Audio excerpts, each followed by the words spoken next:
सबसे बड़ा मुद्दा था कि इलेक्शन चुनाव जीतने के बाद टोरेंट को सबसे पहले भिवंडी से हटाया जाएगा। अब एक साल होने के बाद इस टोरेंट को लेकर क्या अपडेट है? देखो, अभी जो टोरेंट कंपनी की जो मुदत है वो 2027 तक है। उनका एग्रीमेंट हो चुका है। और जहाँ तक मैं ये जो टोरेंट का सब्जेक्ट था, जो खुद मैंने पार्लियामेंट में भी उठाया है, और टोरेंट के स्टाफ से लेके, चेयरमैन से लेके, पुलिस से लेके कोर्ट तक जो प्रक्रिया चलती है वो कैसी चलती है, ये भी पार्लियामेंट में मैंने खुलेआम बोला है। उसके बारे में मंत्री महोदय से लेटर भी दिया है। अभी आपको मालूम है, बीच में जो उनका डिपॉजिट का सब चल रहा था, मुझे जब पता चला, मैंने डिपॉजिट के बारे में तुरंत बाइट दी। कोई भी 1 रुपया भी डिपॉजिट ना भरे, ये कायदे से नहीं है। और अगर कोई ऑफिसर या कोई भी ज़बरदस्ती करता है तो मेरे ऑफिस से संपर्क करें। उसमें बहुत लोगों का अच्छा मैसेज आया। किसी ने भी उसके बाद ये डिपॉजिट भरा नहीं, और ना ही टोरंटो के ऑफिसर किसी के घर पे सख्ती करने के लिए गए। उसी दिन मैंने कहा था कि 2 साल रुकना है, सिर्फ 2027 तक। उस वक्त अभी भी मैंने सभी पत्रकार भाइयों बहनों से कहा, उस वक्त पूरे भिवंडी वालों की, सभी पत्रकार भाइयों की मुझे बहुत ज़रूरत लगेगी, क्योंकि मैं एक विपक्ष का खासदार हूँ। और जब विपक्ष का खासदार ये मुद्दा उठाता है, तब थोड़ा क्यों न हो ये ऑफिशियली दबाने की कोशिश होती है। और अगर भिवंडी की जनता साथ रहे और सभी हमारे पत्रकार भाई साथ रहे, तो ये जो भी सवाल है टोरेंट का, ये 2027 में खत्म हो जाएगा। और मुझे पूरा याद भी है, मैं आज भी बोलता हूँ, ऐसा नहीं याद है, पर हर काम सही वक्त पे होना चाहिए। क्योंकि आपको मालूम है, इसके बारे में बहुत मोर्चे निकाले गए, बहुत निषेध व्यक्त हुआ। अभी कोई तो हाई कोर्ट में गए हैं, पर अभी तक ना यहाँ से हुआ, ना स्टेट गवर्नमेंट से हुआ, ना न्यायालय से हुआ। कहीं से कुछ भी रिस्पांस नहीं है। इसके लिए एक अलग तरकीब निकाल के, अलग रास्ता निकाल के अपन वो मैटर सॉल्व करेंगे। हमारे एक साल में आपने भिवंडी लोकसभा क्षेत्र में कितने करोड़ रुपए की लागत यहाँ पर किन विकास को कामों भरी है? देखो, अभी क्या है, मैं फर्स्ट टाइम बना, तो मैंने जैसा टोरेंट का कहा, जो था मेरा IGM हॉस्पिटल का था, जिसका जिला रुग्णालय करने का है, उसके बारे में आपने लगातार देखा। 3 बार मैंने लेटर लिखे, संसद में आवाज़ उठाया। उसके बाद अभी जाके उसकी इंक्वायरी का आदेश निकाले हैं मंत्री महोदय जी ने, और पॉजिटिवली उसका सब फॉलोअप हो के ये जल्द से जल्द जिला रुग्णालय हो जाएगा। वराल देवी का मैटर है ये, जो एक्चुअली देखो, ये जो काम है ये हमारे काम है, एक सांसद के काम है। बाकी देखो, जो मैंने समझो ऐसे काम लाए हैं, शहर के लिए कम से कम 7.5 करोड़ के काम लाए हैं।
भिवंडी में जो कचरा आप देखते हो, ये इतना बड़ा समस्या है। उसके बारे में भी कमिश्नर साहब से मेरा मीटिंग हुआ है। एक प्रोजेक्ट जो खुद जिसका प्रस्ताव मैंने लाया है, इसमें ये भी बोलता हूँ वो 500 करोड़ का प्रोजेक्ट है, जिसमें पूरे कचरे पे प्रक्रिया की जाएगी और वो प्रक्रिया के बाद में उसका फायदा भी होगा और जो कचरा है वो भी साफ होगा। और जल्द ही ये मीटिंग हमारी जो है ये जल्द ही कमिश्नर, मैं बात तो है कमिश्नर साहब से बात हुआ है, जो प्रोजेक्ट करने वाले उनसे बात हुआ है और जल्द ही हमारे तीनों की मीटिंग हो जाएगा। ये भी प्रोजेक्ट भिवंडी के लिए मैं लाएगा, 500 करोड़ का प्रोजेक्ट है। जैसे कि सर आपने आईजेम की बात कही कि आईजेम हॉस्पिटल जो है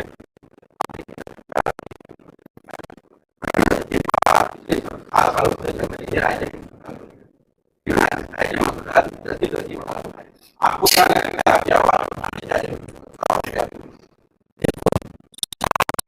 मुझे मालूम नहीं 6 साल से, और जब मैंने इसका फॉलोअप लिया, मैं 3 बार मिनिस्टर साहब से मिला, उसके बाद में उन्होंने ये 28 मई को लेटर भी दिया है और इसके बारे में डिस्ट्रिक्ट रुग्णालय होने के बारे में जो उनके रूल्स है जो भी है वो सब इन्फॉर्मेशन उन्होंने मंगाया है। और उसके बारे में तुरंत जब उन्होंने लेटर लिखा उसके बाद में 5 जून को तुरंत मैंने मीटिंग भी लगाया, जिसमें पूरे डिस्ट्रिक्ट के हेड सभी DHO, THO, DD, हमारे भिवंडी हॉस्पिटल की पंधारे मैडम सब लोग थे और सभी लोगों से उसके बारे में इंस्ट्रक्शन भी दिया है। और मुझे पूरी उम्मीद है कि होगा, क्योंकि इसके पहले आप बताओ ना, जो भी खासदार थे उन्होंने ये फॉलोअप भी लिया था कि कभी ये मांग भी की थी, कभी ये मिनिस्टर से मिले थे, मैं तो आपको सब लेटर भी दिखाऊंगा। तो अगर ये लोग ने फॉलोअप ही नहीं लिया तो काम कैसा होगा? अभी मैं फॉलोअप ले रहा हूँ, ये काम जरूर होगा। भिवंडी शहर की जो आईजीएम हॉस्पिटल की बात हो रही है, सब आते हैं सिर्फ उसका इंफ्रास्ट्रक्चर जो है उसकी बात करते हैं, लेकिन उसकी वहाँ पे जो मिलने वाली सुविधा है जो लोगों को प्राप्त होनी चाहिए, जैसे सीटी स्कैन हो गया, MRI हो गया, वहाँ पे एक्सरे नहीं होता इमरजेंसी पेशेंट के लिए, उसके लिए कोई बात नहीं करते। वहाँ पे जो सुविधा मिलनी चाहिए, आज सुबह 10 बजे तक वहाँ जल्दी से पहुँच गए तो आपको वहाँ हजारों महिलाएं ऐसे दिखेगी कि जो परेशान रहती है, उसके बारे में कोई ना आमदार ना पिछले खासदार ना कोई वहाँ पे कोई बात नहीं करता है, सिर्फ इंफ्रास्ट्रक्चर की बात होती है। नहीं देखो, मैं तो 2 बार जब गया था, बाकी जो ऊपर के एक्सरे वगैरह तो उन्होंने मेरे को बताया कि चालू ही है, और जहाँ पर मैं खुद गया था बराबर है। बाकी जो सुविधाएं जो एक्चुअल क्या है, ये उप जिला रुग्णालय है, तो जिला रुग्णालय में जो फैसिलिटी मिलती है उसके लिए तो अपन उसके आदर्श भिवंडी अपना थाना के शिविर में मिलती है, छत्रपति शिवाजी हॉस्पिटल में मिलती है। ये पूरी सुविधाएं अपने यहाँ मिले, इसके लिए तो अपन डिस्ट्रिक्ट हॉस्पिटल का दर्जा दे रहे हैं। ये ऑलरेडी फैसिलिटी है लेकिन वो ऑपरेट नहीं हो रही है। डॉक्टर जो है ओपीडी में उनकी सैलरी मिल रही है, लेकिन वो अपॉइंट नहीं रहते, वहाँ पे जगह पे नहीं रहते। नहीं देखो एक्चुअली बात सुनो ना, वहाँ पे क्या है बोलता हूँ, ये सब मांग भी की है, स्टाफ बहुत कम है, वो मांग भी की है, पर अभी तक जो मंत्री महोदय है उनकी यहाँ से कुछ लेटर ही नहीं आया, और ना कुछ मतलब ऐसे भी नहीं बोले कि क्या करेंगे क्या नहीं करेंगे। तो उसके लिए क्या है, देखो 1-2 बार 3 बार मैं भी लेटर देता हूँ। ये स्टाफ मेन का क्या प्रॉब्लम क्या बोलता हूँ, स्टाफ नहीं है पूरा।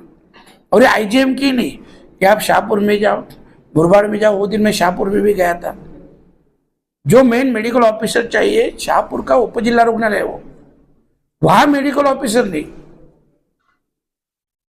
तो वो ये बात भी मैंने वहाँ पे निकाली है, लेटर भी लिखा है, जितनी पोस्ट वैकेंट है वो भी लेटर दिया है, और इसका फॉलोअप भी अभी मैं ले रहा हूँ। हमारा एक मुद्दा और है कि शहर में एक ही मात्र मीना का दाखिला हॉल है, कई सालों से बंद है, और पिछले 2 सालों से वो रिपेयर हो रहा है, जबकि इसकी रिपेयरिंग का जो टाइमिंग है वो खत्म हो चुका है, अभी तक वो नहीं होता है, कलाकार उससे महरूम बैठे हुए। दूसरा मुद्दा ये है कि भिवंडी में एकमात्र सनाटा हाउस है, वो कई सालों से बंद है। हार्टिक लोग यहाँ वहाँ जाकर जो है सनाटा करते हैं, जिससे बहुत परेशानी होती है, पुलिस का भी बहुत सारा प्रॉब्लम को उठाना पड़ता है, नुकसान उठाना पड़ता है। तो उस चीजों को आप जरा सी मैं आप सामने रखना चाहता हूँ कि 2 मुद्दे नहीं, ये दोनों मुद्दे जो आपने बोले वो दोनों मुद्दों के ऊपर पहले तो मैं स्टडी करूँगा, मुझे मालूम नहीं है, तो दोनों मुद्दों के ऊपर मैं लिख के लेता हूँ, 1 हफ्ते के अंदर आपको मैं जवाब दे दूँगा। शासनाने त्याला 10 कोटी रुपये पाठवलेले मीनाताई ठाकरे ठाकरेला आणि काही झालेलं नाहीये त्याच्यावर कॉन्ट्रॅक्टर कोण आहे मग? कॉन्ट्रॅक्ट मुंबईचा आहे मुंबईचा जो कॉन्ट्रॅक्टर है ते सगळी माहिती और भिवंडी शहर में लगातार हो रही ट्रैफिक को लेकर अभी तक आपने उस पर क्या काम किया और आगे में क्या कदम होने वाले हैं? देखो ट्रैफिक के बारे में तो आपको मालूम है, मैं 4 मीटिंग ले चुका हूँ कंटिन्यू। मैं 1 2 3 दिन कंटिन्यू खड़ा भी रह चुका हूँ। ये ट्रैफिक का जो प्रॉब्लम था सभी ऐसे नहीं, ट्रैफिक सीनियर पीआई रहेंगे, डीसीपी रहेंगे, एमएसआरडीसी के ऑफिसर रहेंगे, पीडब्ल्यूडी के ऑफिसर रहेंगे, सबसे 4 बार मीटिंग हो चुका है। अभी कहीं जाके वो लोग फॉलोअप ले रहे हैं। अभी जैसे बोला कि मानकुली से लेके अंजीर फाटा, इसका जो प्लानिंग होना चाहिए वो अभी ट्रैफिक सीनियर पीआई ने कल जाके पीडब्ल्यूडी वालों को दिया है। उसका कहाँ एंट्री होना चाहिए, कहाँ एग्जिट होना चाहिए, कहाँ पे वो डिवाइडर डालना चाहिए, ये अभी सब आज उनको प्लान दे रहे हैं। तो वो हिसाब से पहले ये 2 रास्ते का कर लेंगे, यहाँ से और यहाँ से। क्योंकि देखो भिवंडी से जो गाड़ी आती है अगर वो सीधा अंजूर पाटे से लेके मानकुली से निकले तो शहर में भी ट्रैफिक नहीं होगी। यहाँ जब ट्रैफिक होती है तो शहर में वो ट्रैफिक रुकवाई जाती है। तो इसके लिए ये नेक्स्ट वीक तक ये दोनों असली से लेके अंजूर पटा से लेके मानकुली। ट्रैफिक अधिकारियों का कहना है कि शहर में इतने ज्यादा खड्डे हैं, वो खड्डे की वजह से ट्रैफिक की समस्या बढ़ रही है। उसके बारे में आप क्या कहेंगे?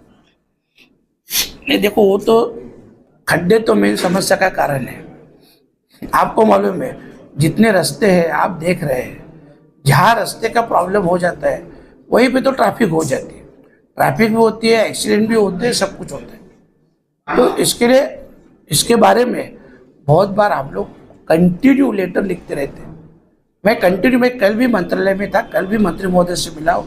ये सब बारे में मेरा कंटिन्यू फॉलोअप चालू। मामा एक सवाल ये है, जिस तरह से देखा जाए कई ये रोड का काम जो है कि काम की शुरुआत हो चुकी है और वो चल भी रहा है। ऐसे में कई सड़क दुर्घटनाएं वहाँ पर होती है, बहुत लोगों की जाने जाती है। ऐसे में जो ठेकेदार जिस कंपनी के माध्यम से रोड का काम किया जा रहा है उसके पर कार्रवाई क्यों नहीं हो रही? कहीं ना कहीं लापरवाही इसमें देखने मिलती है। देखो ये तो अपन एक बार राज्य सरकार से पूछेंगे।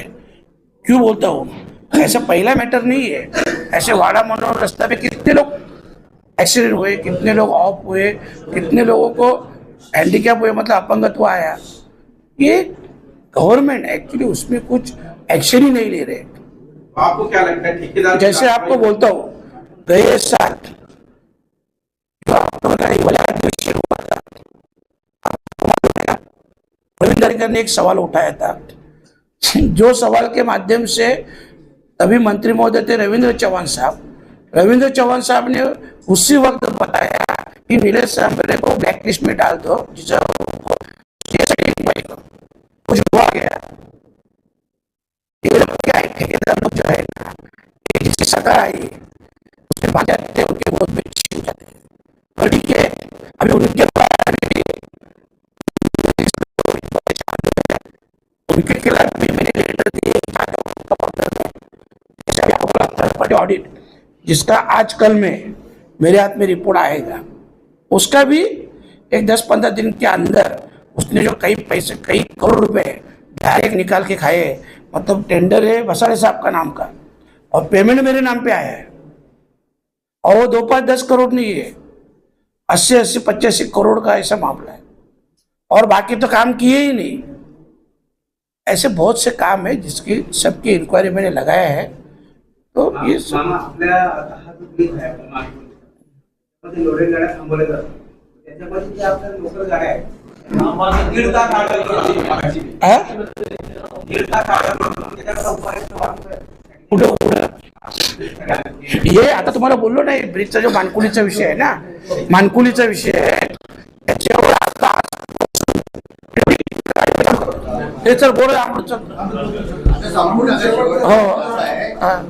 भिवंडी महानगरपालिकेला आता होत नाहीये। संपूर्ण बघितलं तिथे ठेकेदार ज्यांना ठेके दिलेले आहेत त्यासाठी आता हा शेवटचा प्रश्न आहे, त्याच्यानंतर संपणार। त्यासाठी आयुक्तांना तुम्ही सक्त थोडासा निर्देश द्या। त्याच्यासाठी तेही तुम्हाला मी पत्र देतो की जोपर्यंत हे लोक काम करत नाही, त्या दिवशी मी 3 बत्ती नाक्यावर पण गेलो होतो, काही काम करत नाही. तुम्हाला माहीत असेल की आमच्या माता भगिनींना एकच वॉशरूम होता. मी जेव्हा तिथे गेलो स्ट्रिक्टली वॉर्निंग दिली. त्याच्यानंतर जे उपायुक्त आहे सोनवणे साहेब, त्यांनी मला फोटो पण पाठवले का त्या वॉशरूमचं काम वगैरे केलं. हां, म्हणजे काय आता तुम्हाला सांगतो मी, या सगळ्या गोष्टीचा आहे ना मी कंटिन्यू फॉलोअप घेतो. फॉलोअप घेतला त्याचा रिझल्ट येईल आणि जे काम करणारे ठेकेदार त्यांना बिलं पण नाही दिली जाणार. आणि प्रॉब्लेम काय सांगतो तुम्हालाही माहीत आहे, ठेकेदार हा नेते आणि अधिकारी या दोघांचा मिळून असतो, हे स्पष्ट सांगतो. म्हणून त्याच्यावर कारवाई होत नाही. मामा, आपको क्या लगता है आपका एक साल पूरा हो चुका भिवंडी लोकसभा में का दौरा करके विकास किस तरह का विकास हुआ है? देखो डेवलपमेंट होते हैं, काय डेवलपमेंट आप बोलते हैं, मुझे पता नहीं आप किसको डेवलपमेंट बोलते हैं. रेसिडेंस होना मतलब डेवलप नहीं है. लोगों को जो अपने युवा है, युवती है, उनको रोजगार मिलना मतलब डेवलपमेंट है. बिजनेस मिलना मतलब डेवलपमेंट है. तभी जाके आगे का फ्यूचर अच्छा रहेगा. ये सब रेसिडेंसी होके ये सब ऐसा नहीं है. और जो मेन रोड रास्ता है वो किसी भी हालत में सब क्लियर होने चाहिए. क्या आपके सारे काम हो जाएंगे? जिस तरह से आपने कहा मेट्रो का काम आगे चल रहा है. नहीं, उसका फॉलोअप मैं ले रहा हूँ. देखो 100% तो नहीं, पर बहुत ज़्यादा हो जाएगी, इतना पक्का मैं आपको बोलता हूँ. Thank you.